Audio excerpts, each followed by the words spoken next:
Bapak, Ibu, dan para hadirin yang dimuliakan oleh Allah. Bismillahirrahmanirrahim. Assalamualaikum warahmatullahi wabarakatuh. Salam. Innal hamdalillah nahmaduhu wa nasta'inuhu wa nastaghfiruh wa nastahdihi wa na'udzu billahi min syururi anfusina wa min sayyiati a'malina may yahdihillahu fala mudhillalah wa may yudlilhu fala hadiyalah. Asyhadu an la ilaha illallah wa asyhadu anna Muhammadan abduhu wa rasuluh. Allahumma shalli ala Muhammad wa ala alihi wa ashabihi wa man tabi'ahu bi ihsanin ila yaumiddin.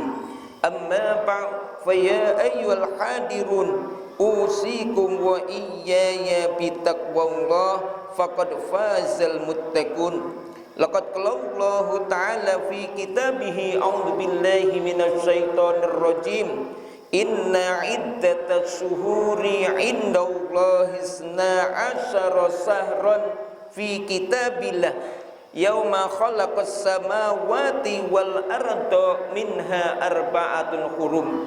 Dzalikad dinul qayyimu fala tadlimu fihinna anfusakum. Wa qala Nabi sallallahu alaihi wasallam, Allahumma ja'al khaira umri akhirahu wa khaira amali khawatimahu wa khaira ayyami ayyaumu alqaka fi. Allahumma arhamna bil Qur'an.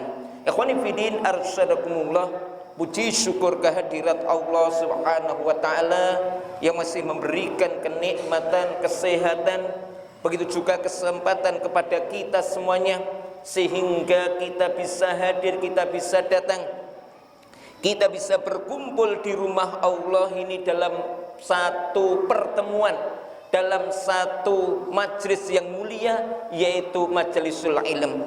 Semoga hadirnya kita, datangnya kita, kumpulnya kita di sini betul-betul Allah catat nilai pahalanya seperti orang yang menunaikan haji dengan titel haji yang sempurna.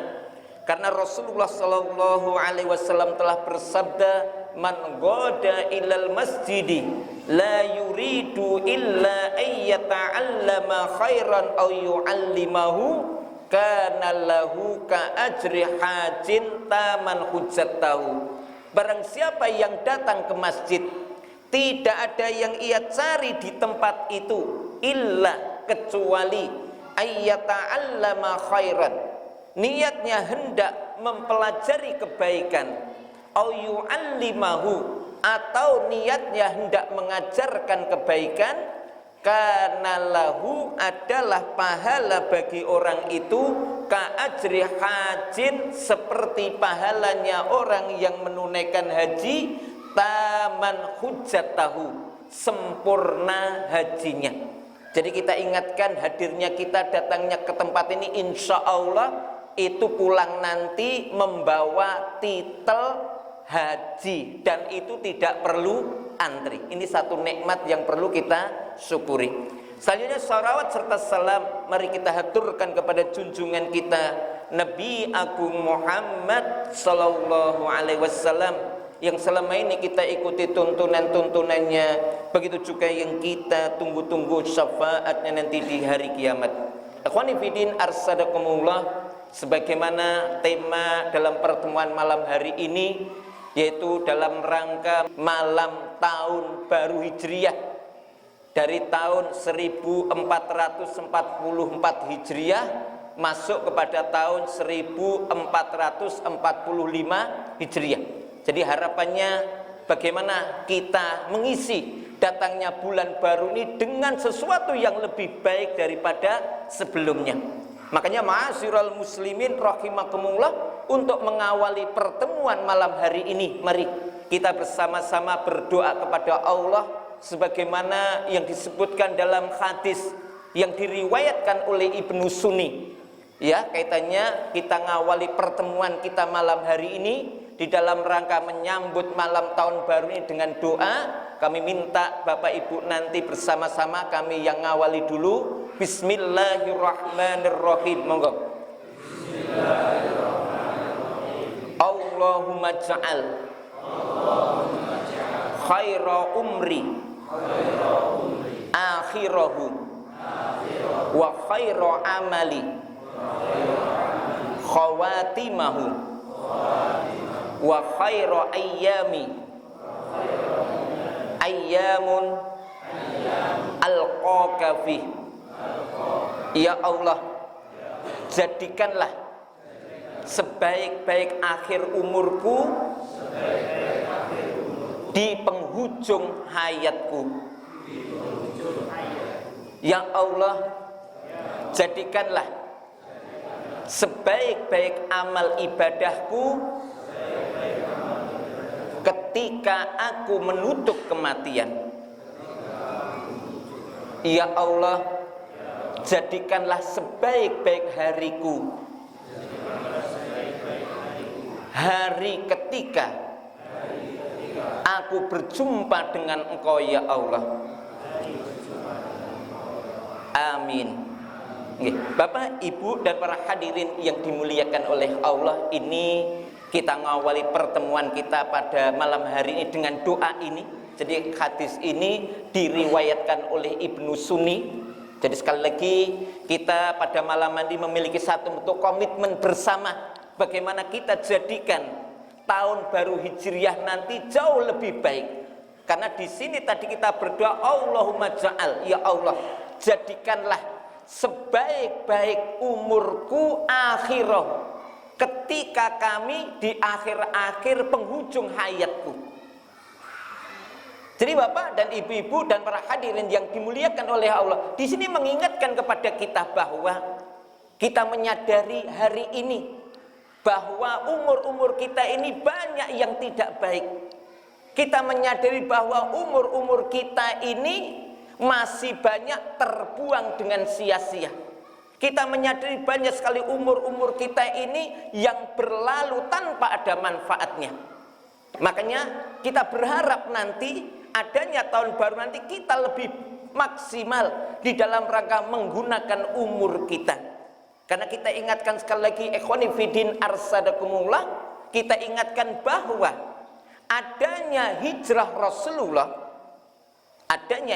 Rasulullah itu didasarkan karena Rasulullah Shallallahu Alaihi Wasallam pada saat itu ketika tinggal di Madinah dalam keadaan tidak mapan, dalam keadaan ibadah itu serba terbatasi, dalam keadaan menganut agama Islam dalam keadaan terintimidasi.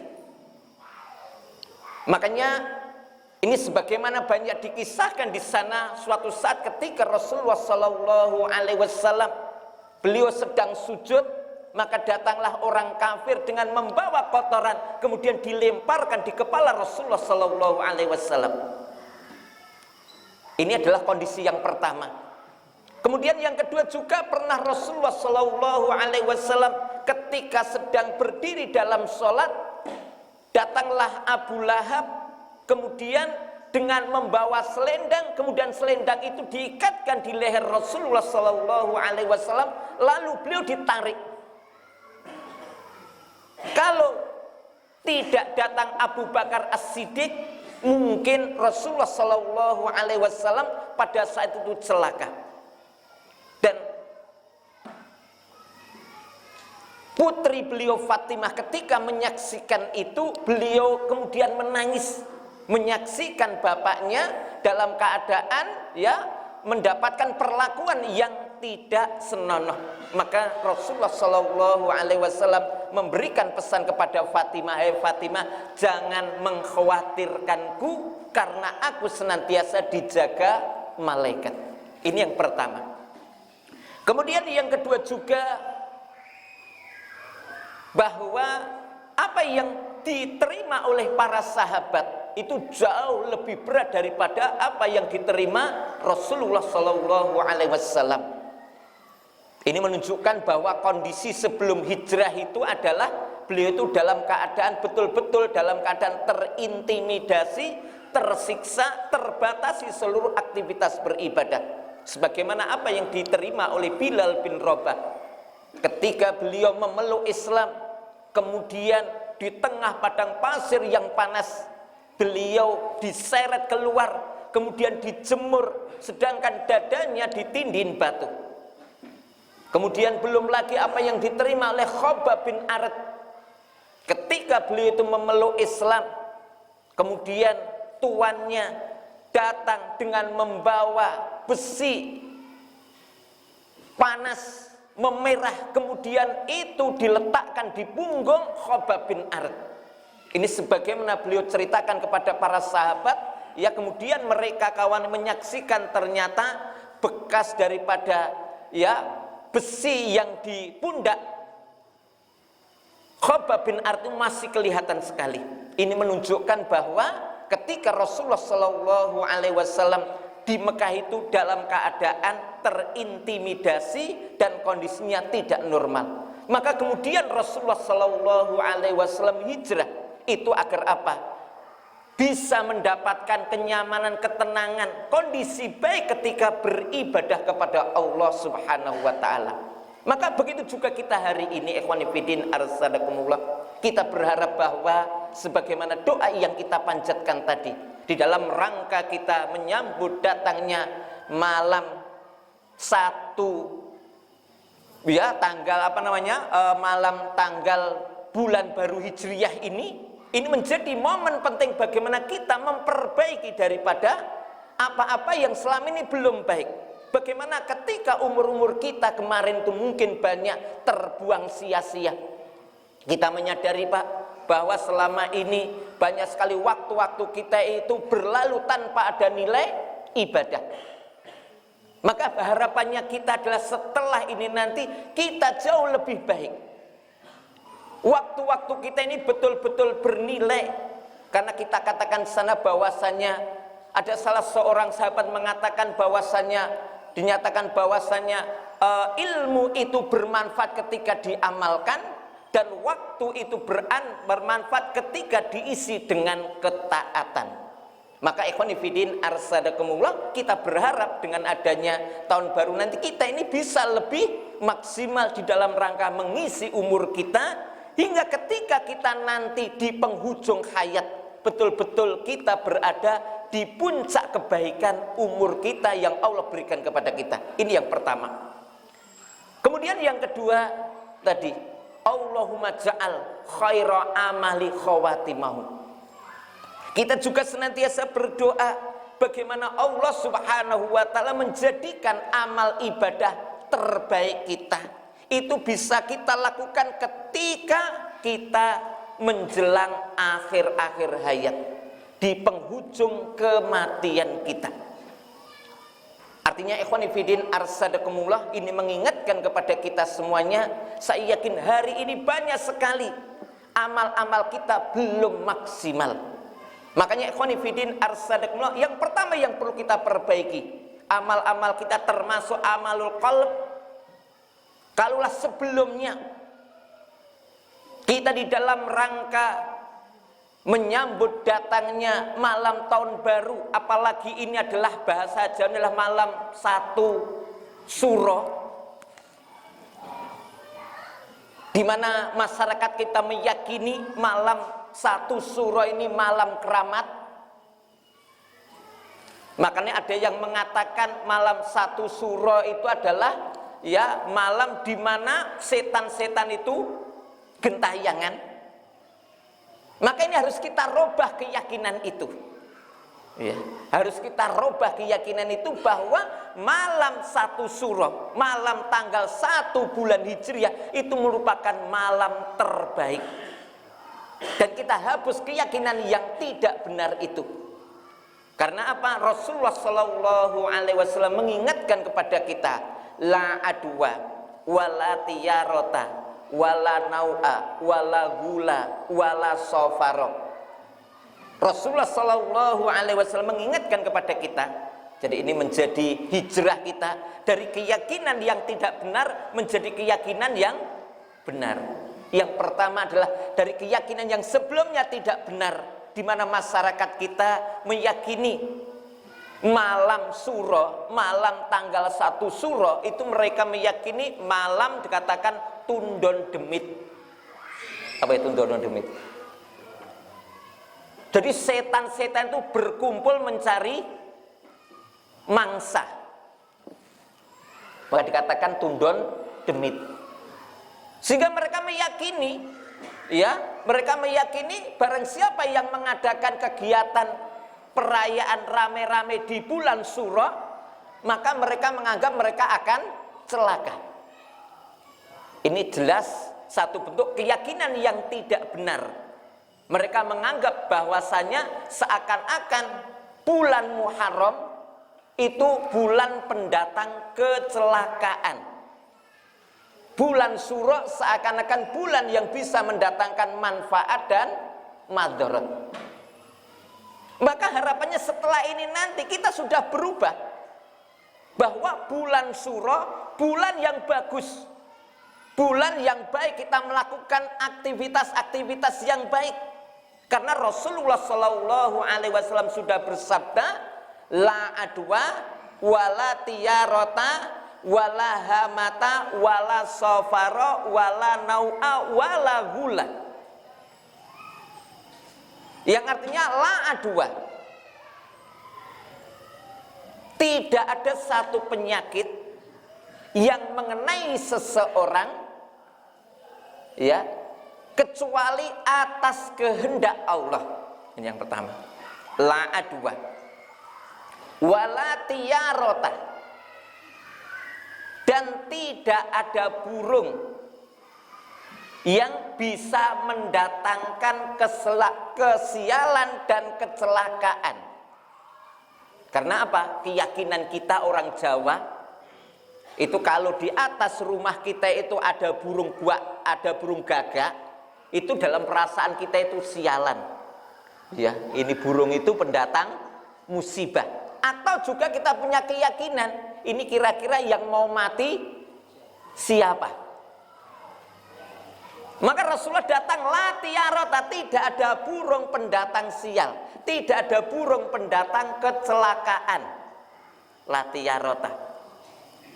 Yang ketiga, wala hamata, tidak ada burung hantu jelmaan arwah orang meninggal. Hama. Kenapa? Keyakinannya orang-orang jahiliyah dulu, kalau orang itu mati, kemudian arwahnya gentayangan, kemudian menjelma pada burung hantu. Ya, ini adalah keyakinannya orang-orang jahiliyah. Maka Rasul mengatakan wala hamata, tidak ada burung hantu jelmaan titisan dari arwah orang meninggal. Wala hamata.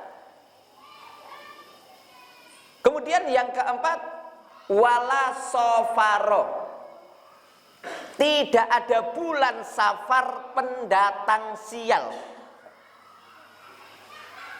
Artinya orang-orang jahiliyah dulu meyakini bahwa bulan Safar itu bulan sial, sebagaimana kita orang Jawa meyakini bulan Suro bulan sial. Ya, malam Jumat Kliwon, malam Jumat sial. Malam Selasa Kliwon itu malam sial, kan gitu ya. Maka Rasul mengatakan wala sofaro, tidak ada bulan pendatang sial, tidak ada hari pendatang sial. Wala sofaro, wala nau'a, tidak ada bintang yang itu mendatangkan musibah. Karena keyakinan kita juga sama. Dulu ada namanya bintang Kemukus, itu mau datang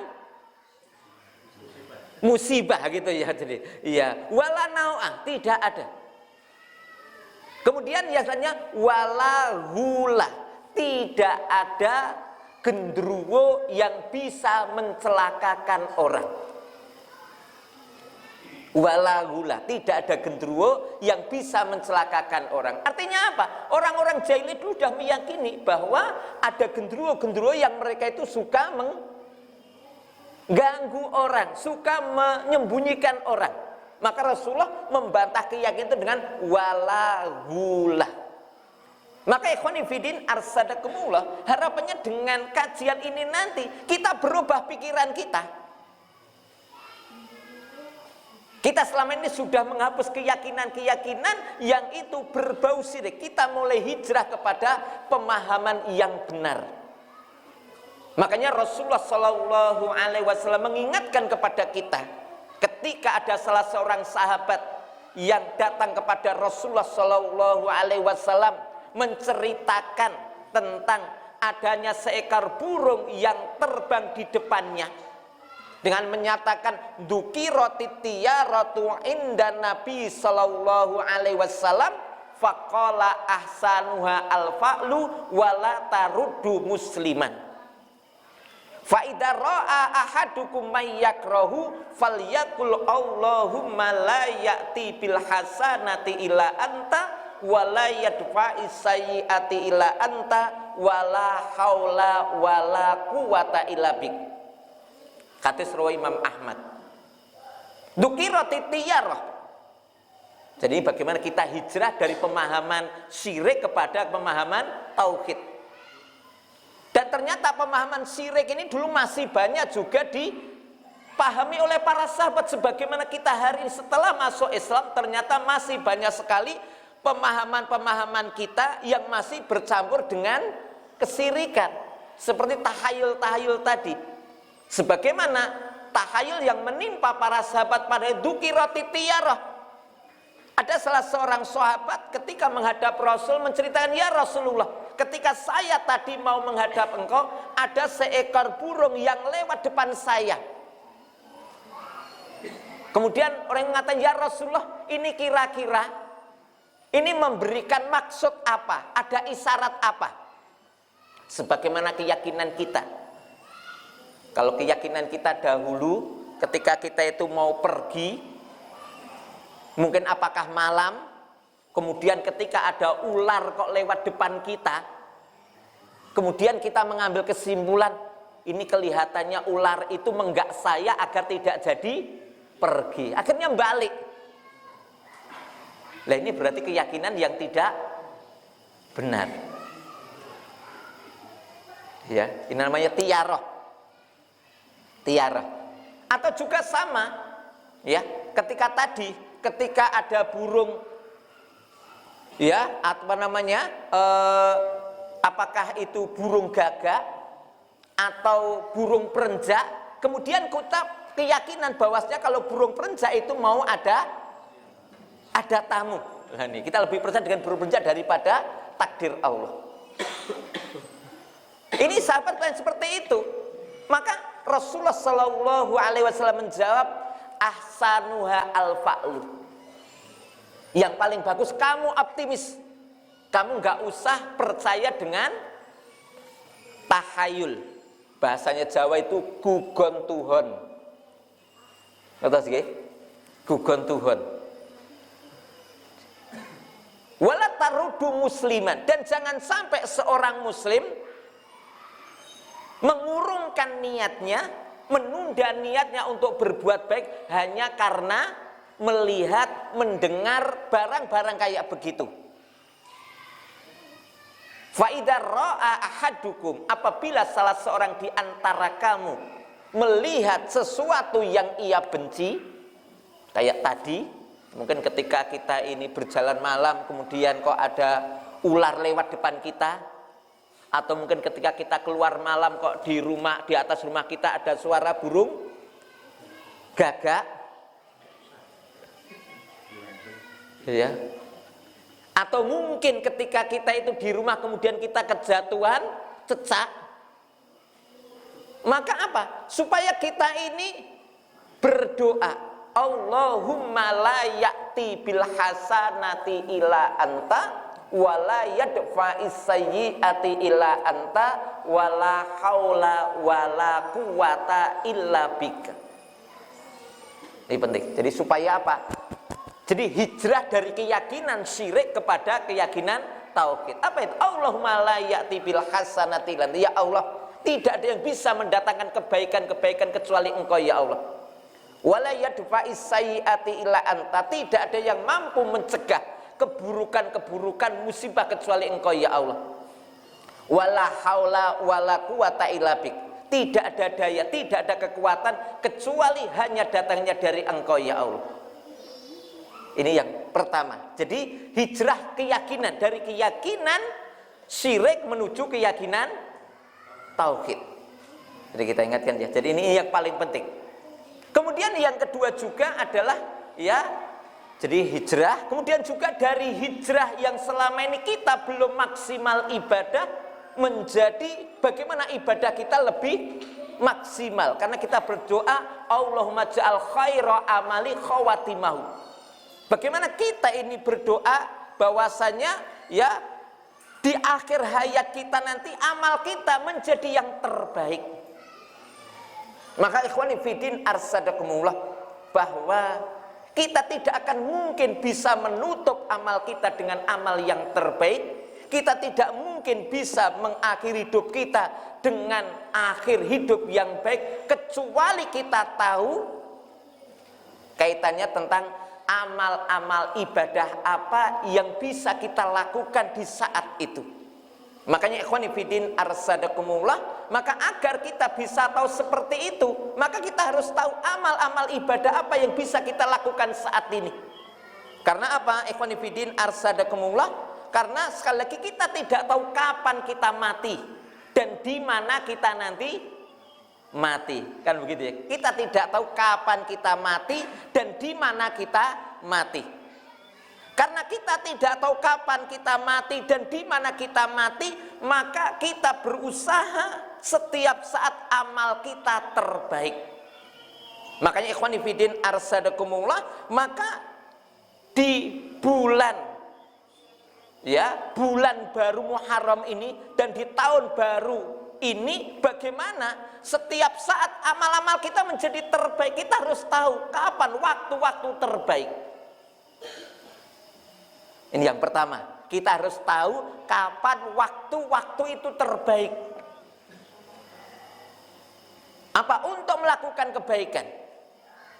Seperti apa? Ya, kemudian diterangkan oleh Islam bahwa di antara waktu-waktu yang terbaik seperti waktu kita ini untuk berdoa. Apakah habis adzan, ya, menunggu iqamah. Itu waktu-waktu yang terbaik. Karena apa? Ad-du'a bainal adzan wal iqamah la turadu. Doa antara adzan dan iqamah tidak akan Ini bagaimana kita manfaat untuk beribadah. Atau ya, sepertiga akhir malam, itu waktu yang terbaik untuk berdoa. Jadi kita tahu waktu-waktu terbaik untuk melakukan kebaikan. Kemudian juga kita harus tahu hari-hari yang terbaik. Kalau waktu sudah kita tahu, maka kedua kita harus tahu hari-hari yang paling baik. Hari yang paling baik adalah hari Jumat, nggak begitu ya? Jadi kita jadikan di hari Jumat itu menjadi hari kita memperbanyak amal ibadah. Kan begitu. Jadi ini bagaimana hari-hari. Kemudian yang ketiga, kalau kita sudah bisa mengisi hari-hari kita, apalagi hari-hari yang terbaik dengan amal-amal yang terbaik, kalau kita bisa masuk kepada bulan selanjutnya, kita harus tahu mana bulan-bulan yang terbaik kita untuk melakukan kebaikan. Sebagaimana bulan ini, bulan Muharram ini bulan terbaik. Karena Allah jadikan bulan Muharram sebagai bulan haram, bulan mulia. Karena kita ingatkan sekali, karena ya Allah menetapkan, menjadikan bulan-bulan hijriyah itu bulan ibadah, maka kita ingatkan, menghafal bulan hijriyah termasuk ibadah. Saya sampaikan nggih. Menghafal bulan-bulan hijriyah termasuk ibadah. Karena itu termasuk din. Jangan sampai kita ini nggak hafal bulan hijriyah, hafalnya bulan Masehi. Padahal kita ingatkan sekali lagi bahwa Allah mengaitkan ibadah itu bulan-bulan hijriyah. bukan bulan Masehi. Kalau bulan Masehi itu bagi pegawai negeri cocok itu. Karena nanti apa? Oh ini awal bulan ini saya nompo gajian. Begitu ya. Tapi pasti banyak kaitannya dengan dunia. Tapi kalau bulan-bulan Hijriyah ini kaitannya tentang ibadah. Maka dikatakan di sana juga Allah berfirman, yas'alunaka anil ahillah kul hiya mawaqitu linnasi wal hajj. Ada kaitannya dengan aktivitas dan juga ibadah di samping ibadah haji. Maka saya katakan tadi bahwa menghafal bulan-bulan Hijriyah itu termasuk ibadah. Dan begitu juga mengetahui tentang fadilah-fadilah yang terkandung di bulan-bulan Hijriyah, sebagaimana fadilah bulan Muharram. Allah jadikan bulan Muharram termasuk bulan mulia, di mana amal-amal ibadah yang kita lakukan ini Allah Subhanahu wa taala catat lipat gandakan nilai pahalanya. Maka tadi Allah berfirman, sesungguhnya bilangan bulan di sisi Allah dalam 1 tahun ada 12 bulan. Yang pertama bulan Muharram, yang kedua Safar, yang ketiga Rabiul Awal, yang keempat Rabiul Akhir, terus Jumadil Awal, Jumadil Sani, gitu. Kemudian setelah itu Rajab, habis Rajab Sya'ban, habis Sya'ban Ramadan, terus Syawal, terus Dzulqa'dah, Dzulhijjah. Ini kita kudune hafal begitu loh ya. Dan ini kalau bisa ini kita wariskan kepada anak-anak kita. Dan kalau perlu ini menjadi, kalau kita termasuk juga adalah pelajaran di sekolah. Ngapalke kemudian nanti juga diterangkan, oh ini fadilahnya bulan ini, bulan ini, bulan ini. Sehingga apa? Anak-anak nanti tahu. Anak-anak ini tahu. Kalau kita orang tua tidak mewariskan karena nggak hafal, ya lewat sekolah nanti yang mengajarkan. Saya sampaikan sekali lagi bahwa ya menghafal bulan Hijriyah itu termasuk bagian daripada din, dan termasuk itu ibadah, karena Allah banyak mengaitkan ibadah-ibadah itu dengan bulan Hijriyah. Maka dikatakan tadi ya ada 12 bulan, minha arba'atun hurum. Di antara 12 bulan itu ada 4 bulan haram. Ada 4 bulan haram. 4 bulan haram itu apa? Ini disebutkan di dalam hadis yang diriwayatkan oleh Imam Bukhari dan Muslim. Rasulullah Shallallahu Alaihi Wasallam bersabda, as-sanatu isna asara sahron. 1 tahun ada 12 bulan. Oke. Kemudian salah satu minha arba'atun hurum. Di antara 12 bulan ada 4 bulan haram.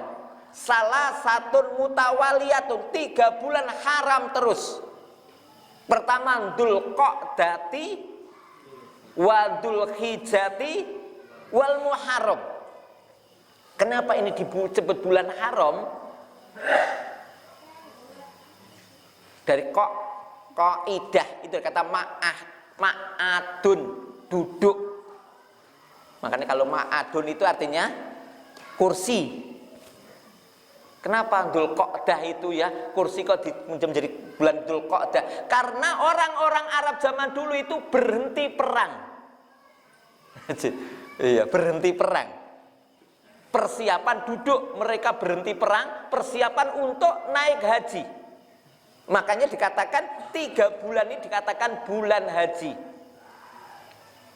bulan haram, ya, Dzulqa'dah, Dzulhijjah, Muharram. Ini bulan-bulan haji, bulan-bulan haji. Makanya ya orang berangkat haji itu awalnya bulan Dzulqa'dah, nanti paling terakhir bulan Muharram. Itu makanya dikatakan bulan haji.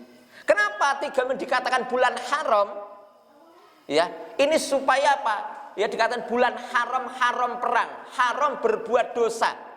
Supaya apa? Orang-orang yang menjadi tamunya Allah itu nyaman ketika beribadah. Karena kebiasaan orang-orang Arab zaman dahulu itu mereka biasa merampok, mencuri karena pekerjaannya merampok. Tapi mereka sepakat kalau itu datang bulan haram, mereka berhenti dari kegiatan mencuri, merampok. Jadi mereka sepakat apa? Untuk tidak mengganggu tamu-tamu Allah beribadah di Baitullah. Itu seperti itu dikatakan bulan haram. Hikmahnya kepada kita yang tidak bisa berangkat ke sana, kita juga mendapatkan kebaikan, yaitu apa? Ketika kita memperbanyak amal ibadah, Allah akan lipat gandakan nilai pahalanya. Ini kaitan dengan ini 3 bulan Dzulqa'dah, Dzulhijjah, Muharram. Kemudian yang keempat Warajabun, bulan Rajab. Ini ya, kenapa bulan Rajab dengan bulan Muharram jaraknya jauh? Karena kita ingatkan sekali lagi agar orang-orang yang imannya turun setelah mereka menunaikan haji, karena setelah 6 bulan itu orang itu lagi ketok asline. Jadi kalau orang itu habis haji seminggu 2 minggu itu kemana-mana itu masih teringat dengan haji ini, itu masih teringat dengan maktab, masih teringat dengan ketika dia tawaf, masih teringat dengan ketika dia sholat di Masjidil Haram, di Masjid Nabawi. Tapi kalau nanti sudah sebulan 2 bulan itu sudah mulai turun. Habis pulang haji mereka itu menjaga ya sholat fardunya dengan berjamaah, tapi setelah 2 bulan 3 bulan nanti mulai kendor. 5 bulan itu sudah hilang, 6 bulan ketok asline. Maka apa? Supaya imannya naik, maka Allah jadikan bulan Rajab itu bulan haram agar mereka melaksanakan umroh. Maka sebaik-baik umroh itu bulan haram. Ya bulan haram ya dia. Bulan haram ya 3 bulan ini, kemudian juga bulan Rajab. Ikhwani fillah arsadakumullah. Kembali kepada tadi ya. Jadi ini adalah kita tahu. Ya, jadi bagaimana tiap bulan kita ada punya jadwal. Oh, ini bulan ini fadilahnya begini, sehingga apa? Seluruh hidup kita mulai dari ya waktu, harian, bulanan, kita tahu apa yang kita lakukan. Sehingga betul-betul kita bisa mengisi hidup kita dengan amal-amal yang terbaik. Ketika ini bisa kita lakukan, ikhwani fiddin arsadakumullah, masya Allah. Maka ya tadi terakhir wa khairu ayyami yaumu alqoka, sehingga ketika kita nanti menjadikan hari terbaik itu ketika kita berjumpa dengan Allah, karena kita mati dengan membawa amal-amal yang terbaik. Ini makanya ikhwani fiddin arsadakumullah, maka ini semuanya tidak mungkin terwujud kecuali kita punya kemauan yang kuat. Saya ulangi ya. Jadi kita tidak akan mungkin bisa berubah baik kecuali kita punya kemauan yang kuat. Makanya Rasulullah Shallallahu Alaihi Wasallam bersabda, "Man khofa adlajun, wa man adlaja balaghul manzil." Barang siapa yang takut, dia menutup umurnya dengan keburukan. Barang siapa yang dia itu takut kalau dia nanti mati dalam keadaan su'ul khotimah, pasti dia mau bersusah payah menjaga ibadah hingga akhir hayat. Waman adlaja, barang siapa yang mau bersusah payah untuk bisa istiqomah beribadah kepada Allah, balaghul manzil, pasti dia akan sampai kepada cita-citanya. Ala inna sil'atallahi ghaliyatun, sesungguhnya